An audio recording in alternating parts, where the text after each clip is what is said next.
5 Evil and Infamous Orphanages. Back in the day, orphanages were a common sight. It was a place where abandoned and unwanted children gathered. For some, it was transitory. For others, it was the only place they could call home. But not all orphanages are manned by lovely and caring people. These are 5 evil and infamous orphanages. Number 5. St. Johns Orphanage, Australia. Also called the Goulburn Boys Orphanage, St. John's was in operation in the city of Goulburn, New South Wales, Australia between March 7, 1912 until 1978. The place was run by the Sisters of Mercy and the Catholic Church until it closed down. Made to accommodate at least 100 children, it first housed young boys between 5 to 16 years old. It wasn't until the 70s when the place began accepting females because of the declining number of young men. From beginning to end, the orphanage took in 2,500 individuals. In actuality, though, only 4% of these were actual orphans.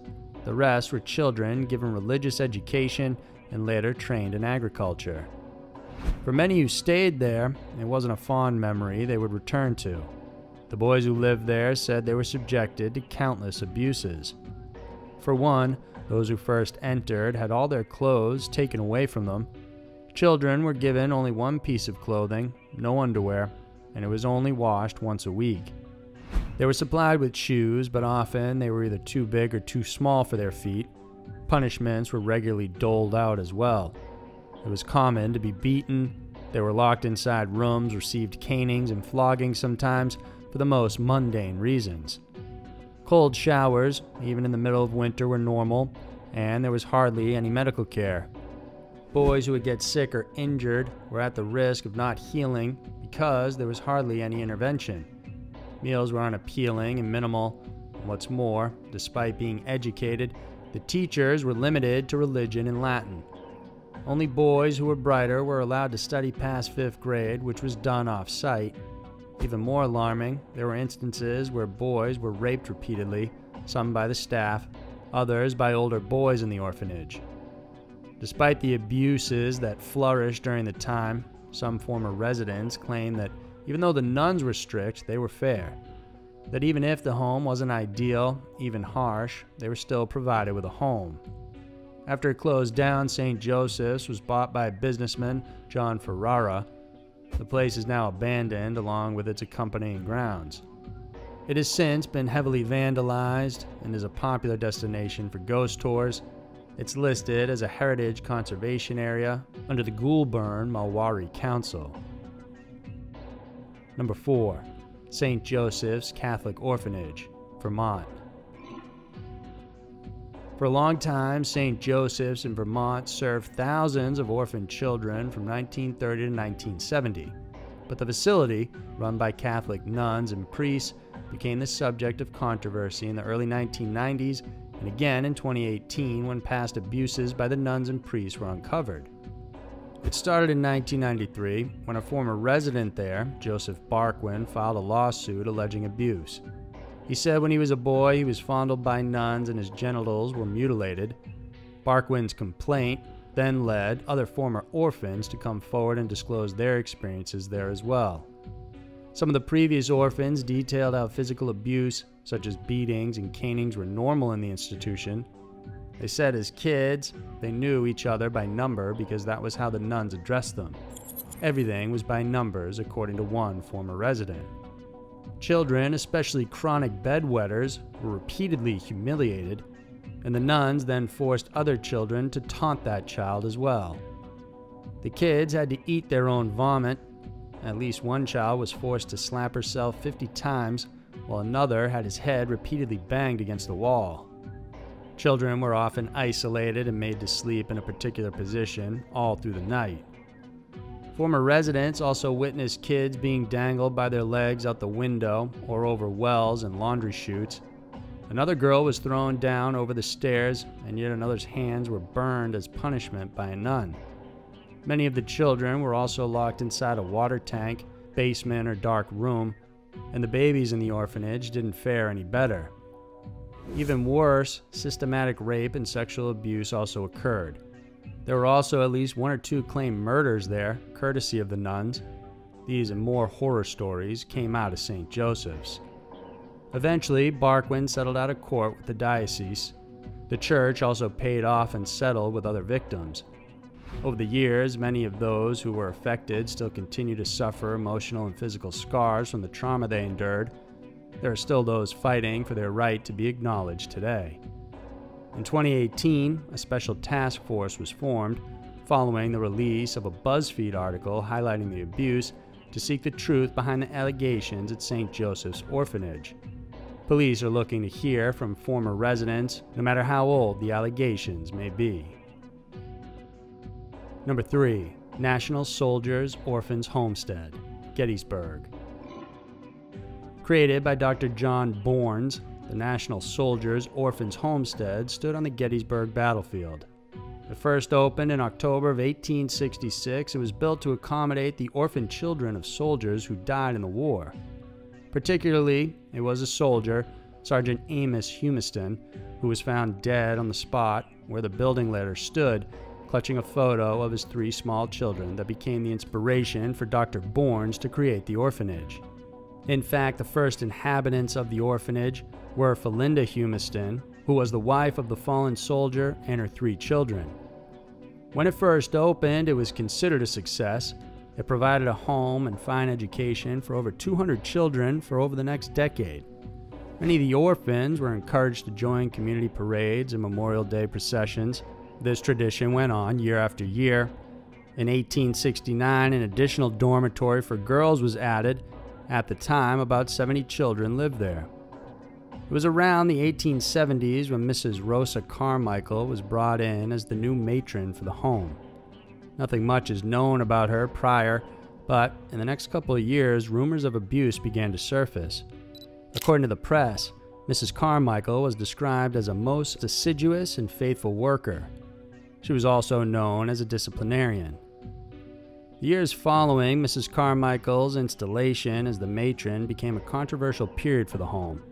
Rumors of abuse began to surface as runaway children and neighbors began to chronicle how she handed out cruel and unusual punishment. One boy, a 16-year-old, was seen in town with a missing left arm. He said he was from the Homestead, and when the people saw him, they were shocked because of his appearance. On June 11, 1876, the matron was arrested on the charge of cruelty and was held on a $300 bail. She was found guilty of 3 counts of aggravated assault and battery, but because of her gender, she was only fined $20 and then released. Oddly, she returned to the home despite the scandal. The complaints only fueled Mrs. Carmichael's cruelty. She then continued to abuse more children, even hiring an older boy to beat and kick the smaller kids just for her pleasure. During the winter, one boy, who was 4 or 5 years old, was placed outside in the cold. He was helped by 2 men who came across his cries for help. Another little girl was forced to stand on a desk without moving at all. She had to be lifted down from the desk because she was so tired. Reports of a makeshift dungeon were also said to be in the cellar. Children would be tied to shackles until their death. There were also torture devices found in the makeshift dungeon, leading one to conclude that children also suffered this way at the hands of Carmichael. Eventually, the home closed months later because of this controversy. Today, not surprisingly, the home is still a source of controversy, and many even say that it is now haunted by the children who have died there at the hands of the former matron. Number 2. Bon Secours Mother and Baby Home, Ireland. Approximately 796 infants and young children were found buried in a sewer pit close to once was Bon Secours Mother and Baby Home in Ireland in 2017. This place was open from 1925 to 1961 and was run by the Sisters of Bon Secours, a Roman Catholic order financed by the Irish government. For decades, local historian Catherine Corliss had asked, pleaded, and requested various agencies, including the church and state, to investigate the matter of the mass grave. It took years until the government paid attention and established a commission to investigate the missing children in Tom, where the mother and baby home was located. It was through Corliss's research she found death records of 796 children. They ranged from 35-week-old infants to 9-year-olds who had died from a variety of illnesses while under the care of the home. Once she found the record, she compared it to various cemetery records in the area and could not find any matches. She once heard of a report in 1975 that 2 boys had discovered what seemed to be human skeletons in a pit. She traced the maps of the mother and baby home and found the spot where the boys made the find. It turned out to be a septic sewage tank of the Bon Secours mother and baby home when it was still a workhouse. Her theory started to gain publicity in 2014, as well as plenty of disbelief. However, it would later prove to be true. Back in the day, it was considered disgraceful in Ireland for unwed women to get pregnant. It was the reason why the Catholic Church opened countless maternity homes like those of Bon Secours. Inside, once the baby was born, the mother was immediately separated from the child. The mothers were tasked to live in a home elsewhere, most of the time kept imprisoned as well, while the nuns would take care of the babies. During the investigation process, it wasn't just the bodies that were found. In 2015, the Health Service executive raised concerns of how over 1,000 children were sent away from the home without their parents' consent and put up for illegal adoption in the U.S. It turns out the nuns would put up babies and children for adoption in exchange for a fee. Those who weren't adopted lived in the home with poor nutrition, inadequate facilities, and were nowhere near taken care of. The majority of the death certificates later found by Corliss indicated the children died of congenital disability, illness, or malnutrition. When the government finally excavated the site in 2016 and 2017, they were shocked to find human remains in a vault with 20 chambers. Carbon dating proved the remains hailed back to the 50s, right when the Bon Secours home was in operation. In 2018, the Irish government passed legislation intending to do a full excavation of the site and for forensic DNA testing to be carried out.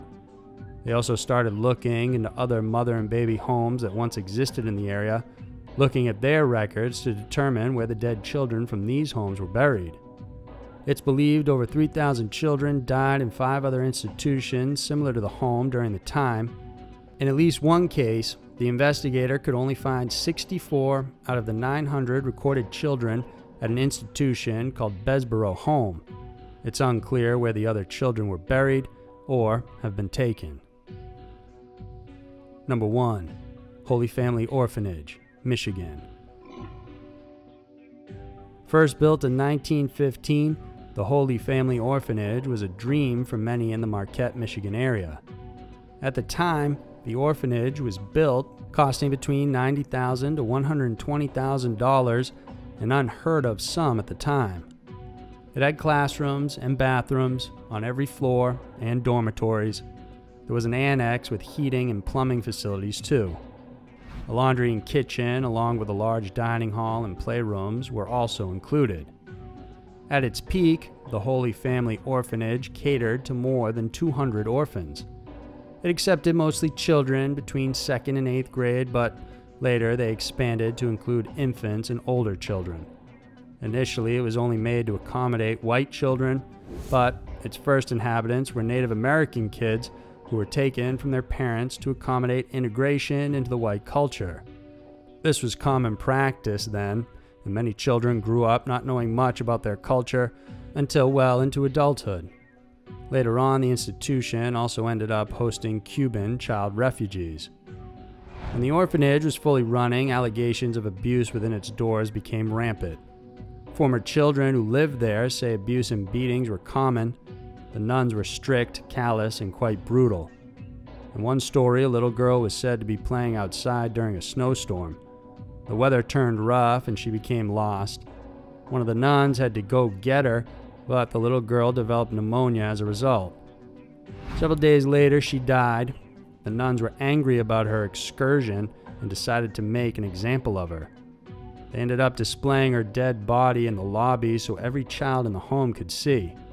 They wanted to make sure that the kids knew what would happen if they went outside or disobeyed. There are also stories of a young boy who was beaten or drowned to death and the nuns decided to cover up the incident by hiding his body in the basement. Despite the abuse stories, there are also those who say they had a good experience while there. The last of the orphans left the Holy Family Orphanage in 1967. By the 80s, it was only an administration building and would become completely abandoned by 1982. Since then, it has transferred owners. Many consider the orphanage to be a haunted building today. Students in the nearby college who like to explore the area say they've experienced countless paranormal experiences while there. One woman said they saw a mysterious empty baby carriage roll across the floor with no explanation. Then others have heard the sound of children crying right where the body of the little girl was displayed. In the basement, where the boy's body was hidden by the nuns, a green orb has been reported several times.